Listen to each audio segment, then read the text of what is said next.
where Russian President Vladimir Putin is in Beijing. He's arrived in Beijing and he'll be attending the opening ceremony of the 2022 Winter Olympics in the Chinese capital.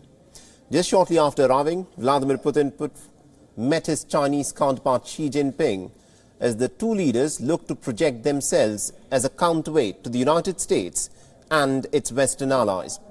Now, this is Vladimir Putin's very first overseas visit of the year and President Xi Jinping's first face-to-face meeting with a world leader in almost about 2 years.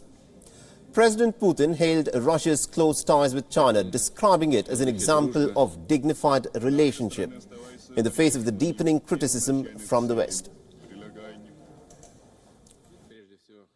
Что касается наших двусторонних отношений, то они развиваются действительно поступательно, в духе дружбы, стратегического партнерства.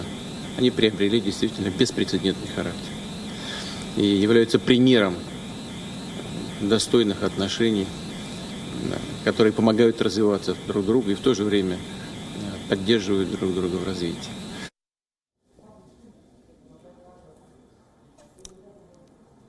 Right, now to give us more insights in terms of how this complex diplomacy is of course likely to play out in the wake of the crisis that is unfolding in Ukraine, and also the fact that the West, led by the United States, has diplomatically boycotted the Winter Games in Beijing. We're joined in by WION's executive editor, Palki Sharma Upadhyay, who's joining us live from Kiev in Ukraine. Now, good afternoon to you, Palki. This, of course, is a very interesting manner in which diplomacy is unfolding at this point of time. The Russian president is in Beijing. He's met with his Chinese counterpart, Xi Jinping, and both of them have reaffirmed that the relationship between China and Russia can be a counterweight to the United States and its allies in the West. Absolutely. Not just that, not only have they reaffirmed their partnership, they've issued a joint statement which you could say has overshadowed the opening event of Beijing Olympics, because this is a very, very significant statement that the presidents of Russia and China have jointly issued. Kremlin, of course, in its statement has called this meeting between Putin and Xi as a very warm, constructive meeting, and has described China as a partner and an ally. But more importantly, Saleh, they have issued a joint statement in which they've hit out at Europe and NATO, and they've quote-unquote opposed the further expansion of NATO and asked the US-led defense bloc, that is NATO to abandon what they call Cold War era approach. So Russia and China clearly coming together as the Americans expand their troop presence in the region and the Ukraine crisis escalates, and this is very significant because it is going to have repercussions. They've also expressed, and I'm quoting again, serious concern about the AUKUS defense alliance, which includes Australia, the UK and the US.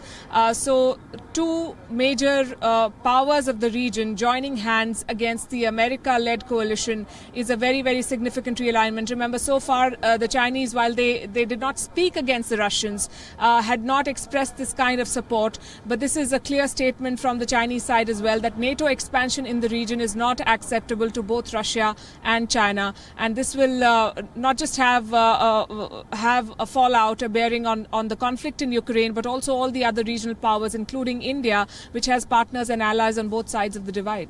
Absolutely, indeed. And looking at the joint statement that has been issued, in the aftermath of this meeting, and also in the context that the United States, as a part of its united front that it is trying to project against the Russian troop build-up along Ukraine's border, are we to now read into this statement, the joint statement, that the Chinese are clearly backing the Russians here? The Chinese are looking at Ukraine, you could say, as a template for what happens in Taiwan. How the West responds and how much they become party to this conflict will also show how much they will stand up for Taiwan when the situation, if and when it arises, if the Chinese do in fact go ahead and invade Taiwan, as has been the fear expressed by Taipei repeatedly. So this is going to be as important for Beijing as for Moscow, the way this conflict shapes up. And you should see what the joint statement says.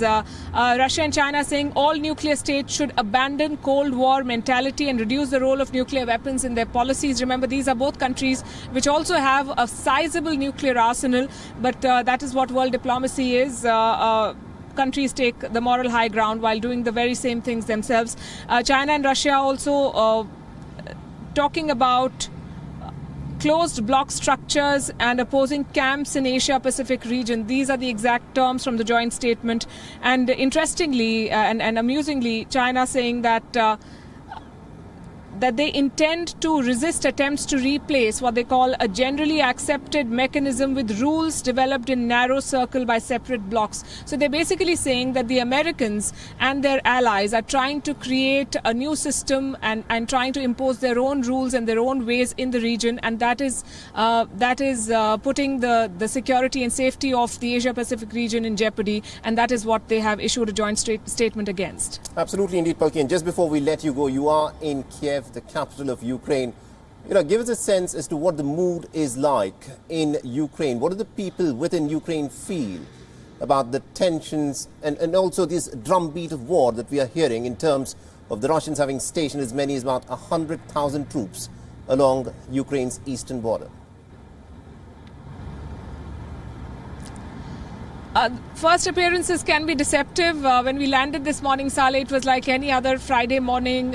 You see a lot of traffic on the road. When we were setting up our camera here, we are at the Independence Square in the heart of Kiev, and someone actually walked up to us and tried to sell us a helicopter tour to Chernobyl. So right. You could say it's business as usual for people here. But you try to dig a little deeper and you sense that there is tension, that people are wary of what's happening, and this conflict has gone on for way too long. It's been 8 long years since the annexation of Crimea, and then blowing hot and blowing cold, and the standoff that has continued for more than 3 months does put pressure on people, and I think you can sense that tension if you try to strike up a conversation with the local here. All right, we'll have to leave it there. Thank you very much indeed, Pulki Sharma Upadhyay, for joining us from Kiev and getting us all those updates. And this of course is a big story, and we'll come back to you more as more details emerge. WION is now available in your country. Download the app now and get all the news on the move.